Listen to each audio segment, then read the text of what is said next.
Welcome to This Explainer. Today, we're going to put on our archaeologist hats, grab our trowels, and excavate the truth behind history's absolute most famous lost city. We've all heard the stories about Atlantis, right? Well, today, we're digging deep beneath thousands of years of rumors, myths, and, crazy internet theories to uncover the spectacular, actual sunken reality. Okay, so let's just dive right into this bizarre mystery. Why has a single geometric shape completely blinded us to the breathtaking underwater cities that actually exist on our planet today? Honestly, as an archaeologist, it's just fascinating to see how a really complex historical text gets flattened over time into this simple, easily consumable image.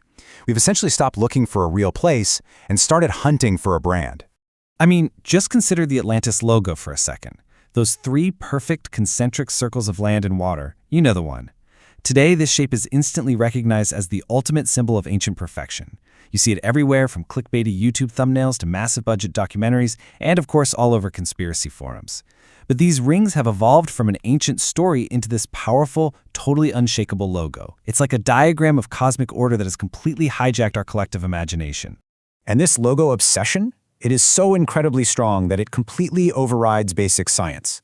Just a couple of years ago, a circular geological dome over in Africa, the Richet structure, went totally viral. People absolutely swore it was the real Atlantis simply because, well, from space, it looks like a giant bullseye. But they completely ignored the actual geological reality. I mean, the thing sits 400 meters above sea level. That specific region hasn't been underwater for 99 million years, and geologists have found exactly 0 human artifacts there. 0. It's literally just a trick of the eye, fueled entirely by our obsession with this one shape. Layer 1. The bedrock of Plato. Let's start our dig by scraping away all these modern internet rumors and hitting the true bedrock. We have to go back to the original account written by the Greek philosopher Plato around 360 BC. The absolutely crucial point here is that Plato originally described this wealthy, concentric-ringed city strictly as a morality tale. Atlantis was this advanced civilization, overflowing with resources and exotic metals like orichalcum. But the core of the story, the rulers became totally corrupt and arrogant. They waged war against Athens, they lost, and the gods, disgusted by their hubris, sank the island in a single day and night. It was a stern warning about corrupt rulers, cleverly presented through a specific chain of narrators to sound like a real historical account. Layer 2. The stratigraphy of a myth. History has a really funny way of twisting a good story over the centuries. So let's examine how this myth mutated, layer by layer, once it left Plato's hands.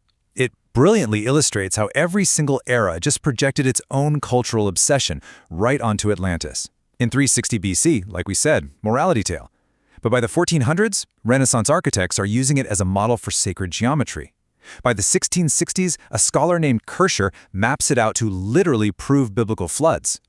Jump to the 1880s, and an American congressman turns it into a pseudoscience bestseller, claiming it's the mother of all civilization. And then, terrifyingly, by the 1930s, it's tragically warped into this occult origin story used to fund SS expeditions. Plato's original warning was completely forgotten, replaced by whatever people wanted or needed it to be. The Renaissance period is a particularly fascinating layer for our dig. During this time, brilliant polymaths started using Plato's sacred geometry to basically pitch themselves to wealthy, powerful families. Just read this incredible quote from a 1482 letter to the Duke of Milan. It essentially says, "I can design buildings, conduct water, and oh, by the way, I can design an entire civilization." This wasn't just some craftsman talking, this was Leonardo da Vinci offering to build perfectly geometric utopias from scratch. But here is the ultimate irony. These perfectly symmetrical, ideal cities actually got built. Places like Palma Nova in Italy. The grand vision was this harmonious society driven by perfect star-shaped geometry. The reality? It was a confusing, totally miserable fortress. There were no ports, no trade routes. At street level, all that elegant geometry meant every single direction looked exactly the same. You'd just get lost. It was so unpleasant to live in that the government eventually had to pardon criminals and give them free land just to get anyone to live there. Perfection on paper, as it turns out, rarely translates to reality. Layer 3. The real treasure. This brings us to the most exciting part of our dig today. We are going to leave that geometric myth behind, put on our scuba gear, and explore the real, tangible treasures resting at the bottom of the sea, because here is the incredible truth. While all these pseudoscientists were busy hunting for a perfect circular logo that literally never existed, real marine archaeologists were quietly discovering breathtaking, chaotic, ancient cities actually sleeping beneath the waves. The myth tells us to look for perfect circles, instantly sunk by angry gods. But the reality is that ancient cities are organic, they're complex, they're messy, they were submerged by rising sea levels and devastating earthquakes. And the absolute best part? We are actively excavating them right now. Let's look at the reality. We have Pavlopatri, down in southern Greece. It's 5,000 years old. It has a full town plan, remarkably intact streets, and these incredibly complex water drainage systems, and the whole thing is sitting in just 4 meters of water. Then you have Thonis Heraklion, a massive ancient Egyptian trading port. It's roughly 2,700 years old. Think about that for a second. That means it was a thriving, bustling, living city exactly during Plato's own lifetime. These places are everything Atlantis claims to be: submerged, advanced, and profoundly real. Now, consider this single tiny number, 5%. That is how much of Thonis Heraklion has actually been excavated so far, just 5%. To me, this emphatically proves that the real, tangible mysteries of human history are not hidden behind some mystical cosmic logo. They are still actively being uncovered, piece by piece, right now, beneath the silt and sand of the ocean floor. The missing blueprint. So why aren't we talking about Pavlopatri and Thonis Heraklion every single day? To understand why society ignores these magnificent real cities in favor of a fairy tale, we have to excavate a totally forgotten piece of history from 1928. In 1928, a classicist named R.G. Bury was simply translating Plato's original texts into English. To supplement his translation, he decided to include a few diagrams, and he published the very first famous diagram of those 3 concentric circles of land and water.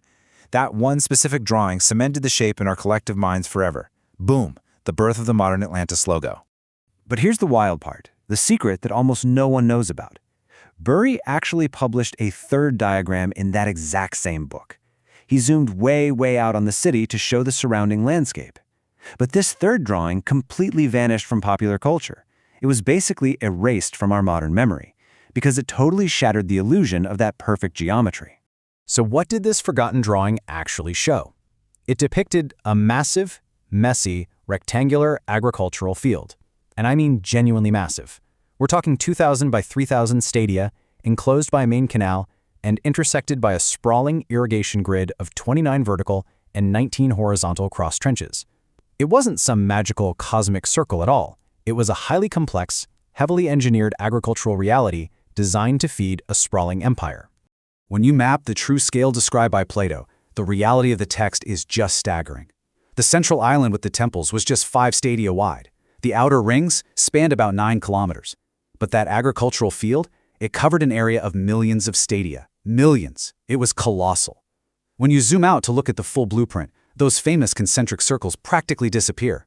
They are completely dwarfed by this massive rectangular grid. And really, that brings us to the ultimate tragedy of the Atlantis myth. Society collectively threw away this complex, heavily engineered agricultural reality. We totally ignored the messy truth of the text, just like we ignore the messy reality of actual underwater archaeology today. And why? Well, because a tiny, perfectly symmetrical circle is simply a much catchier logo for our imagination. We kept the logo and we completely threw away the blueprint. So, this leaves us with a pretty provocative question to end our archaeological excavation today.